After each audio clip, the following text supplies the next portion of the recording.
Sans une bonne couverture pour votre livre, vous êtes certain de faire un flop. Pourtant, rares sont les livres sur Amazon qui respectent les codes de la plateforme. Et donc, rares sont les livres à avoir de bons résultats. Alors dans cette vidéo, j'ai décidé de vous expliquer et de vous montrer comment faire une bonne couverture pour votre livre qui vous permettra de cartonner. Mais avant ça, si vous souhaitez avoir plus de solutions pour débloquer vos ventes sur Amazon KDP, je vous invite à cliquer sur le premier lien juste en bas en description pour avoir ma formation offerte. Allez, c'est parti pour la vidéo. Alors cette vidéo, elle va se décomposer en 3 étapes. La première partie, je vais vous montrer tout simplement comment faire une bonne couverture, selon moi, en tout cas en respectant les codes d'Amazon, les codes de la plateforme. La deuxième étape, je vais faire avec vous une couverture sur une thématique. Et puis la dernière étape, je vous montrerai comment on peut, avec l'intelligence artificielle, améliorer notre couverture. Alors, ce que j'avais envie de vous montrer sur Amazon, eh bien, c'est tout simplement comment faire une belle couverture, comment respecter les codes d'Amazon finalement, parce qu'une couverture sur Amazon, eh bien, elle peut fonctionner, et une couverture qui va fonctionner par exemple en librairie, elle ne va pas forcément fonctionner sur Amazon. Vous voyez, c'est des codes différents. Alors, la première chose, je vous ai pris cet exemple-là, marchand de biens, l'achat-revente. Alors, ce qui est bien dans cette couverture, c'est qu'elle respecte le code d'avoir un gros titre bien visible. Le titre, il est extrêmement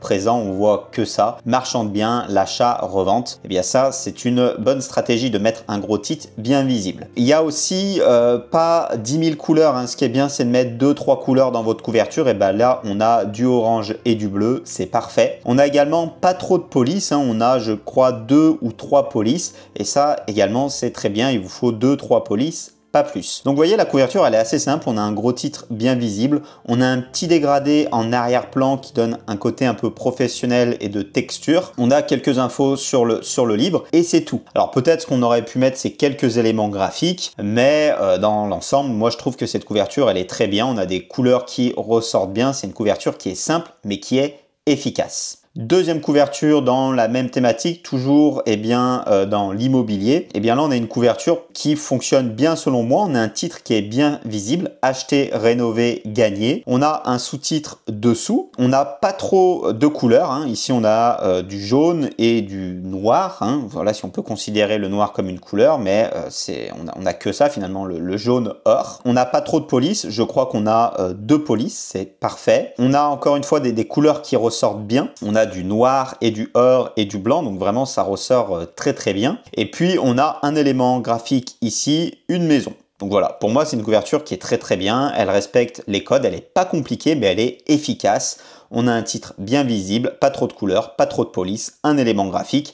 Ça fonctionne. Voilà. Donc ça, c'était finalement ce que j'avais envie de vous montrer. Donc vous voyez, les codes finalement d'Amazon, ils sont relativement simples à comprendre, hein. Il vous faut, si je résume, pas trop de police, pas trop de couleurs, un gros titre bien visible, un ou 2 éléments graphiques, et puis dans votre couverture de la simplicité, tout en étant une couverture professionnelle, hein. Donc on va aller chercher quelque chose de dosé dans tous les éléments pour que ça fasse bien professionnel. On va faire maintenant ensemble une couverture. Alors on va être sur un peu la même thématique. Ce que je vous propose, c'est qu'on fasse une couverture sur l'investissement, mais pas l'investissement directement immobilier. Pour changer un petit peu, on va faire de l'investissement sur les laveries, par exemple. Voilà, c'est assez original. Il y a quelques livres sur Amazon.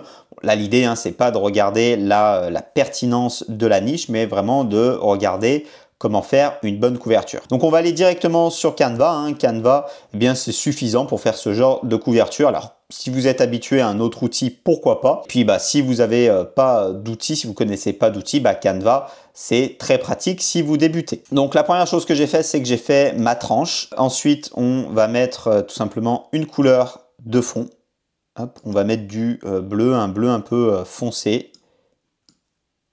Voilà, alors on verra après si c'est le bon bleu, hein. Là, je mets juste quelque chose un peu au hasard. Ok, ce qu'on va faire maintenant, la première chose que je vais faire, c'est je vais faire mon titre, parce que le titre, c'est ce que je vous disais, c'est quelque chose de vachement important. Il faut que il soit bien visible, et donc moi, c'est la première chose que je commence à faire, je mets mon titre. Voilà, donc je vais mettre investir dans les laveries, par exemple.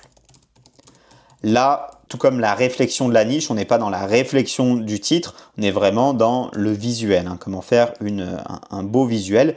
Et pour le titre, tiens, ça vaudrait le coup que je fasse dans les prochaines vidéos une vidéo pour vous montrer comment choisir un bon titre pour votre livre. Parce que c'est extrêmement important de choisir le bon titre. Alors là, eh bien, j'ai mon titre. On va trouver une police un peu plus sympa.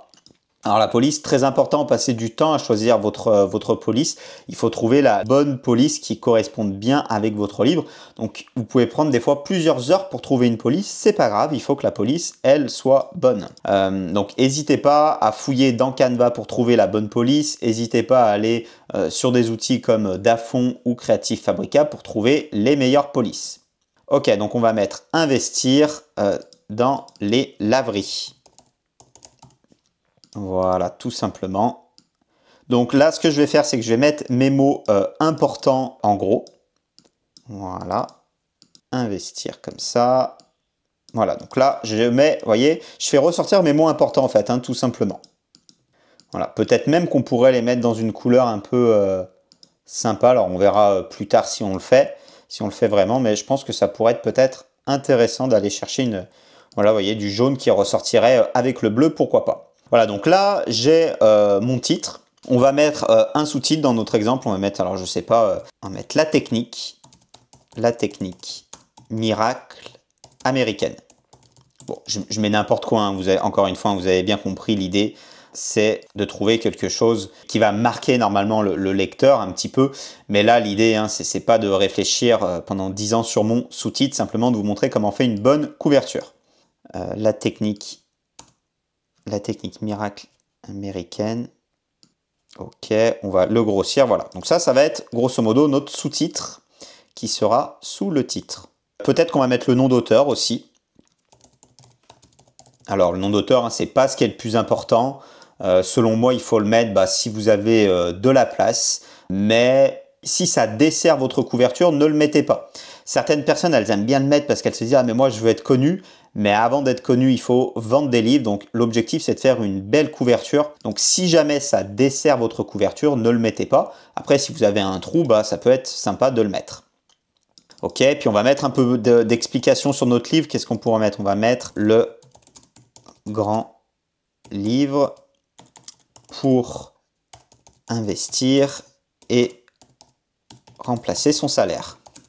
Encore une fois, je mets un peu n'importe quoi. Ok. Hop. Donc là, on va choisir une deuxième police. Alors, j'en ai une deuxième ici. Alors, on peut en prendre une troisième. Je vais reprendre la même, je pense. Hop. Peut-être comme ça. Donc, le grand livre pour investir et remplacer son salaire facilement et devenir rentier. Voilà. Allez, hop. On va mettre ça. Ok, donc ça, peut-être qu'on va le mettre en bas. On verra après. On verra après exactement où on place les éléments. Voilà, là, vous voyez, j'ai déjà un peu la structure de ma couverture, finalement. Alors, ce qu'il faudrait faire, là, c'est, je pense, ajouter un peu de texture en arrière-plan. Alors, pour ajouter de la texture, on pourrait faire plusieurs choses. Rajouter, par exemple, un dégradé de couleurs, ou alors différentes couleurs. Alors là, c'est ce que je vais faire dans l'exemple. Je vais rajouter une autre couleur. Donc, ça va me faire une troisième couleur. Je vous disais tout à l'heure qu'il vous faut maximum 3 couleurs. Et c'est ce qu'on va faire. On va rajouter une troisième couleur. Donc, on aura du jaune, du bleu, et puis on va prendre une autre nuance de bleu, par exemple, comme ça. Ok, et là, je vais reproduire mon effet ici.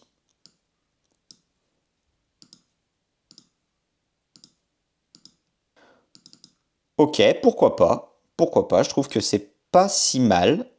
Alors ça, vous voyez, on ne le mettra pas là, du coup, on va le déplacer. L'idée de faire une couverture, c'est d'avancer petit à petit, vous voyez, comme ça, de placer les éléments, de voir ce qui va ou ce qui ne va pas, et bien entendu, de changer. Je vais remettre ici un arrière-plan comme ça. Ok. Donc on va continuer à apporter de la texture, on va rajouter, on va taper simplement texture, vous voyez, je l'avais déjà tapé, et on va rajouter de la texture comme ça. Alors ça, j'aime bien mettre des effets comme ça. Alors, on va le mettre en transparence, vous voyez, ça va être très très léger, mais au final, quand on va regarder la couverture dans son ensemble, on va voir que la couverture, elle est travaillée en fait. Donc on va le mettre en arrière-plan. Voilà. Là, ma tranche, hop, je vais la mettre comme ça, ou comme ça par exemple. Ok, on va plutôt la mettre en bleu, je pense. Voilà. Donc là, vous voyez, on a déjà une couverture un peu plus sympa avec cette texture qui est là. Alors après, ce qu'il faudrait rajouter, c'est un élément graphique. Alors on va taper simplement laverie. Et un élément un peu sympa. Alors, il faudrait un truc qui fasse pas trop cheap. Vous voyez, un dessin comme ça, on peut pas le prendre, ça fait beaucoup trop cheap. On a celui-ci, par exemple, qui est un peu plus sympa. On va essayer de tout le mettre en noir pour voir ce que ça donne. Ça, déjà, c'est un petit peu mieux. Ça fait déjà un peu moins cheap. Vous voyez, et ça, probablement qu'on pourrait le mettre. Alors, on va relever notre texte ici. Et on va ajouter notre élément graphique. Voilà. C'est pas trop mal, c'est pas si mal. Alors, on aurait pu trouver mieux. Maintenant, en plus, on peut les faire avec l'intelligence artificielle, les éléments comme ça. Là, je l'ai pris sur Canva, mais maintenant, en principe, je le fais avec l'IA, avec ChatGPT, par exemple. On va faire notre quatrième de couverture. Alors là, je vais simplement remettre mon texte, investir dans les laveries. OK.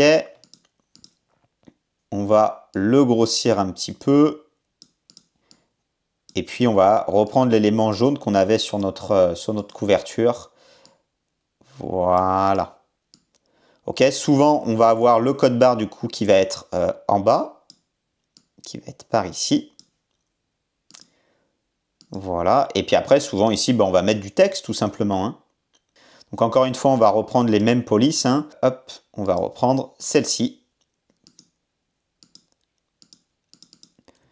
Voilà. Ça va peut-être un petit peu vite hein, si vous débutez, si vraiment vous êtes débutant. L'idée, c'est vraiment de vous donner un petit peu les grands thèmes qui font fonctionner votre couverture. Donc de ne pas vous faire un tuto pas à pas sur comment utiliser Canva, sur comment faire une belle couverture. L'idée, c'est de vous montrer les codes à respecter. Donc, pas trop de couleurs, pas trop de police, etc.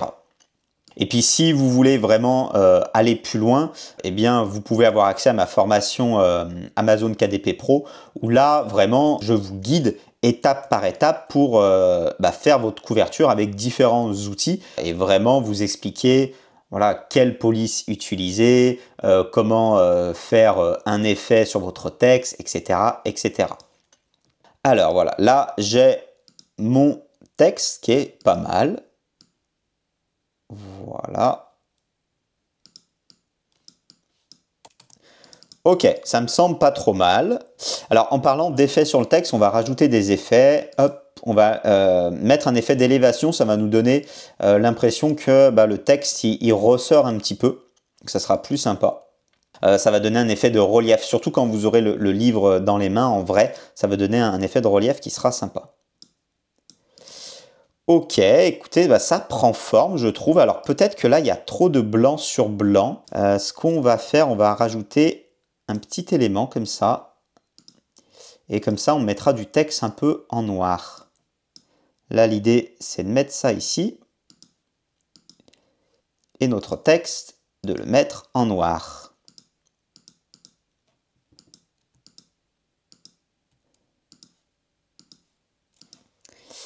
Voilà.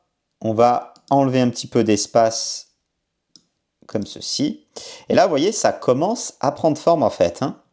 Ça commence à être pas mal, je trouve. Alors, on va rajouter un effet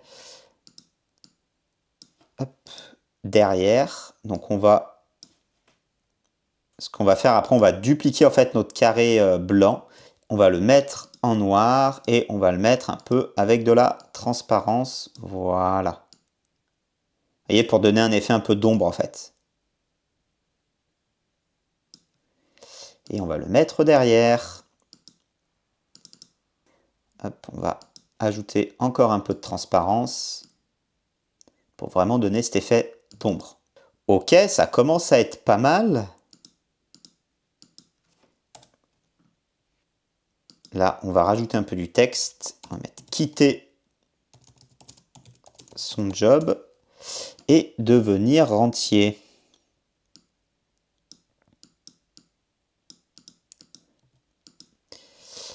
Là, on va bloquer l'arrière-plan. Hop. Et remonter un petit peu tout ça. Ok, c'est pas mal. Il y a peut-être un peu trop de texte, peut-être, mais je trouve ça quand même pas mal. Ce qui manque peut-être là, c'est un argument marketing aussi. Alors on va hop, rajouter un petit cercle jaune. En plus, ça fera un rappel sur le jaune parce que là, on n'a que la vrille qui est jaune. Il faut toujours un rappel. Hein. Si là, on met que du jaune, vous voyez, par exemple, le bleu clair, je l'ai mis 2 fois. Le noir, pareil, vous voyez, il y est au moins 2-3 fois. Et bien, pareil, hein, le jaune, là, il y est qu'une fois. Du coup, on va rajouter un élément comme ça. Et on va mettre bonus, en bonus, le livre audio, on va mettre quelque chose comme ça. Voilà, donc là, on ajoute un petit peu un bonus qui sera apprécié par les clients. En police, je pense qu'on va reprendre la police principale. Donc toujours, hein, vous voyez, je rajoute pas des polices pour rien en fait. Hein. Des polices, finalement, comme je vous disais, il en faut 2-3, c'est largement suffisant. Donc on va mettre en bonus. Donc comme sur le titre, en fait, je vais grossir mes mots importants et je vais diminuer les mots qui sont moins importants. Donc bonus, c'est important. Mettre en bonus le livre audio. Le livre et audio dessous.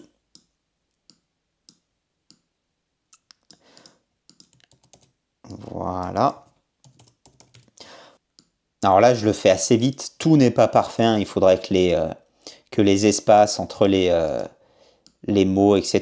soient parfaits. Bon, là, c'est pas le cas, mais l'idée, encore une fois, c'est de vous montrer dans les grandes lignes comment faire une couverture qui respecte les codes. Voilà. Hop. Et on va rajouter un petit effet d'ombre, comme on a fait tout à l'heure en fait.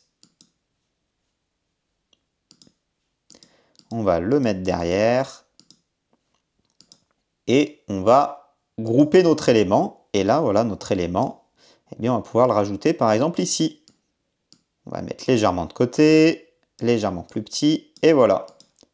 Donc là, c'est pas trop mal, vous voyez, c'est pas la couverture parfaite, hein, je l'ai fait assez rapidement, mais finalement, elle respecte les codes. Hein. On a 3 couleurs, du jaune, 2 sortes de bleu, on a un gros titre bien visible, un sous-titre, un élément graphique, 2 polices et puis de la texture en arrière-plan. Donc assez simple, hein, vous voyez, je suis pas parti dans des choses très compliquées, j'ai pas utilisé des effets extrêmement compliqués, mais eh bien c'est une couverture qui pourrait fonctionner sur Amazon. Donc cette couverture là, dans l'exemple, eh bien on va la télécharger.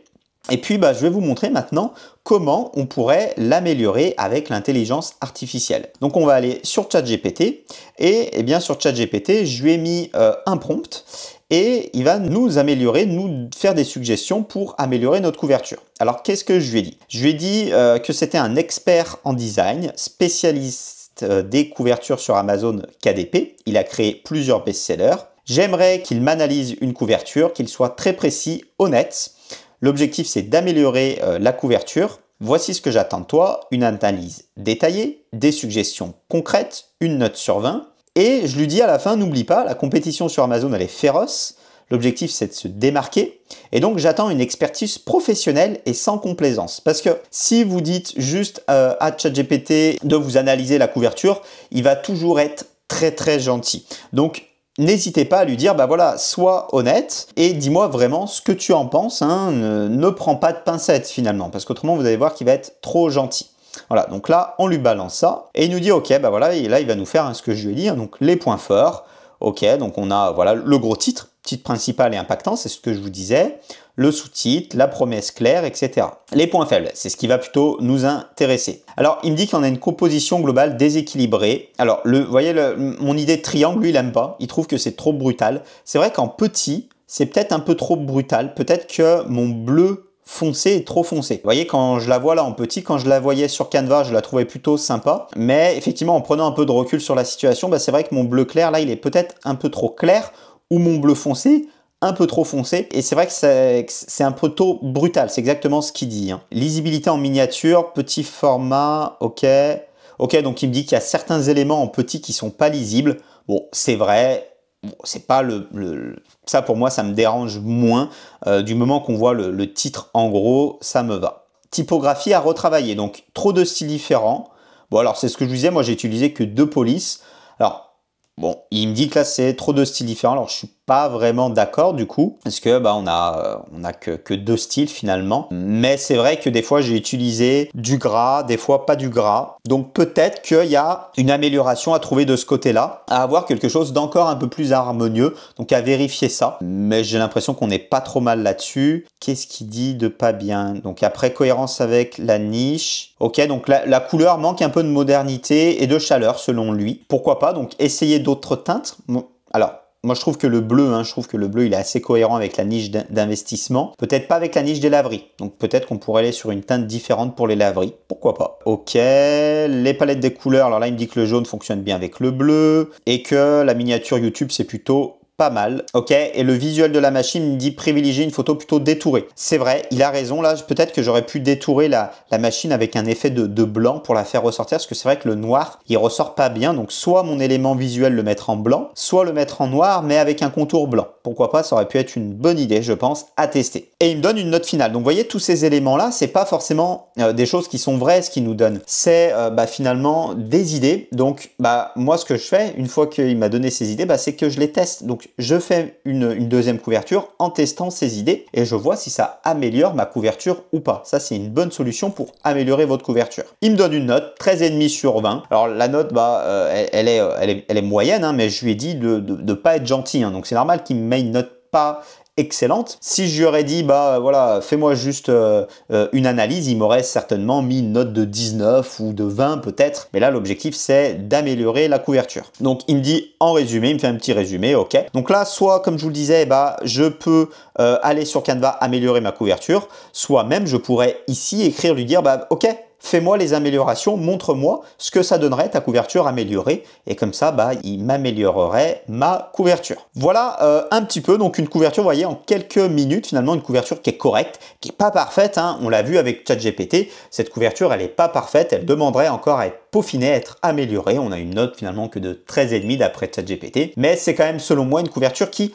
reprend les codes d'Amazon. Et donc, en la peaufinant, on pourrait en tirer une très bonne couverture. Voilà un petit peu, j'espère que cette vidéo elle vous aura plu, qu'elle vous aura intéressé. Alors j'avais fait une vidéo qui ressemblait un petit peu à ça par le passé, mais il y a maintenant plusieurs années, et je tenais à vous présenter quelques améliorations sur mon travail que j'ai fait dans cette vidéo. J'espère que ça vous aura plu. Dites-moi en commentaire si ça vous a aidé, et moi je vous dis à bientôt pour une prochaine vidéo. Allez, ciao!